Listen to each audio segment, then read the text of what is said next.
बड़ी बड़ी बातें कहकर भारतीय जनता पार्टी को छोड़ा था। जब वो समाजवादी पार्टी ज्वाइन किए थे तो उन्होंने कहा था कि भारतीय जनता पार्टी में पिछड़ों का अपमान होता है। भारतीय जनता पार्टी जो छोटी छोटी बिरादरियां हैं, जो पिछड़े समाज के लोग हैं, उनके साथ थानों में अन्याय करती है, उनके आरक्षण को खत्म कर रही है, उनके हक और अधिकार को छीन रही है और उनको मंत्री पद रहते हुए भी उनको काम करने का मौका नहीं दिया गया। ये कहते हुए, ये आरोप लगाते हुए उन्होंने भारतीय जनता पार्टी को ज्वाइन किया था। समाजवादी पार्टी के नेता आदरणीय अखिलेश यादव जी को लगा था कि जिस लड़ाई की बात कर रहे हैं, जिस अधिकार की बात कर रहे हैं, अगर हम इन्हें आगे बढ़ाएंगे तो उस अधिकार को लेकर लड़ने का काम करेंगे। लेकिन मात्र 15 महीने में आपके जनमत का अपमान करके इस बार दारा सिंह चौहान जी ने आपके जनमत का अपमान करके फिर से भारतीय जनता पार्टी ज्वाइन कर लिया। चलिए, इस्तीफा दे दिया। हमें लगा हो सकता है कि विधायकी से हो सकता है सांसद का चुनाव लड़े। अरे भैया, अभी विधायक ही थे और विधायकी का चुनाव लड़ने आ गए। अब घोसी की जनता आपको तय करना है और आपको ये निर्णय लेना है कि इस बार आपके घर का विधायक होगा कि ये दलबदुलू जो बाहरी आकर चुनाव लड़ रहे हैं वो विधायक होगा। ये तय आपको करना है। ये हमारे और आपके भविष्य का चुनाव है। ये हमारे और आपके संदेश का चुनाव है कि आपको तय करना है। और ये तय कर दीजिएगा इस बार कि सभी को पता चल जाए कि अगर घोसी की धरती और मऊ की धरती पर अगर कोई राज करेगा तो घोसी और मऊ का ही बेटा करेगा, बाहरी आकर नहीं कर सकते। साथियों, हमारा लोकल का विधायक न होने की वजह से, हमारा क्षेत्रीय सांसद न होने की वजह से आप जब कभी थानों में प्रताड़ित होते हो तो महसूस करते हो कि हम किसके पास जाएं।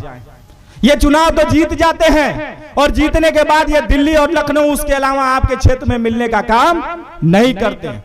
एक छोटी सी घटना बताना चाहता हूं, एक छोटा सा उदाहरण देना चाहता हूं। जैसे ही आप बरहलगंज क्रॉस करते हैं, आगे बढ़ते हैं, तो जितनी छोटी छोटी मंडियां हैं, उन छोटी छोटी मंडियों में NHI वालों ने पुल बनाने का काम किया है नेशनल हाईवे पे। और जब आप दोहरी घाट से अपने क्षेत्र की तरफ आते हैं तो इन NHI वालों ने कहीं भी पुल नहीं दिया।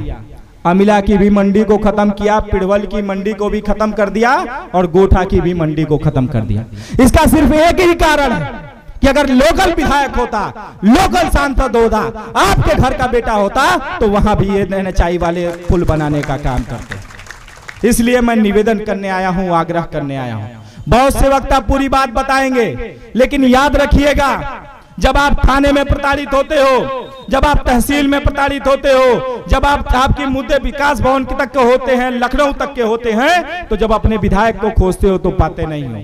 लेकिन मैं दावे के साथ कह सकता हूं कि सुधाकर सिंह जी चुनाव जीते या हारे, अगर जब भी आप उन्हें खोजने जाओगे तो उसी नीम के पेड़ के नीचे आपको मिलने का काम करेंगे। मैं धन्यवाद देना चाहता हूं माननीय राष्ट्रीय अध्यक्ष जी को, मैं बधाई देना चाहता हूं माननीय राष्ट्रीय अध्यक्ष जी को कि आपने इस बार घोसी की जनता के, घोसी के मन के विधायक को आपने प्रत्याशी बनाने का काम किया है। इसलिए मैं आप सभी लोगों से निवेदन करने आया हूं कि लोग आरोप लगाते हैं, समाजवादी पार्टी पर आरोप लगाते हैं और कहते हैं कि अगर समाजवादी पार्टी किसी का भला करती है तो सिर्फ यादव और मुसलमान का।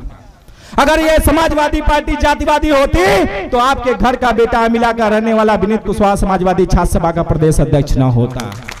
इसलिए मैं आपसे निवेदन करने आया हूं कि माननीय राष्ट्रीय अध्यक्ष जी ने और समाजवादी पार्टी ने आपको दो सम्मान देने का काम किया है। इस गरीब परिवार से निकले हुए नौजवान को अध्यक्ष बनाने का काम किया है और संघर्षशील नेता को आपको विधायक का टिकट देने का काम किया है। दोनों का सम्मान बचाने का काम आपको करना होगा। मैं आपसे निवेदन करने आया हूं, मैं आपसे आग्रह करने आया हूं कि ऐसा इतने वोटों से जिता देना कि ये जो मंचों से जो बयान अनर्गल बयान दे रहे हैं, ये दोनों आयातित हैं। इनको अपने समाज से मतलब नहीं है, चाहे वो ओम प्रकाश राजभर हो, चाहे वो दारा सिंह चौहान हो। उन्हें पैसा मिल जाएगा तो वो किसी भी पार्टी में चले जाएंगे, क्योंकि अभी उन्होंने भाषण में बोला था कि जो भी मैं बयान देता हूं चुनावी जुमला होता है, सतर्क रहना। जो भी वो चुनाव में आए हैं, जो भी बोलेंगे जुमला बोलेंगे, उनसे सतर्क रहिएगा, उनके बहकावे में मत आइएगा। और इस बार सुधाकर सिंह जी को 50,000 वोटों से जिताकर संदेश देने का काम करेगा। इन्हीं सब बातों के साथ मैं अपनी बात को विराम देता हूं। जय हिंद, जय भारत, जय समाजवाद। अखिलेश यादव जिंदाबाद, माननीय मुलायम सिंह यादव।